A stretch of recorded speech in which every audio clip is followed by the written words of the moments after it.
Good day mga boss, at ito po meron na naman po tayong ginagawang deadbolt na Poco X3 Pro. So araw-araw po talaga mga deadbolt ang ginagawa namin sa aming shop at iba-iba pong model, iba-ibang brand. Pero ang pinakamarami namin ginagawa na deadbolt ay ito pong Poco X3 Pro po. Talagang pro nito ng deadbolt at araw-araw may tanggap kaming ganitong unit.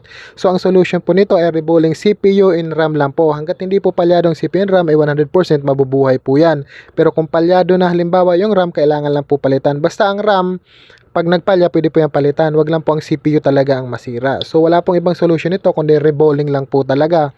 Sa may mga ganitong unit, punta lang po kayo sa aming shop. Pwede po nyo po yung panoorin at hintayin habang ginagawa po namin. Sa malalayo, pwede nyo po ipadala sa amin via LBC. PM lang po kayo sa aming Facebook page at pagbibigay po kami ng exact details kung saan nyo po ipapadala.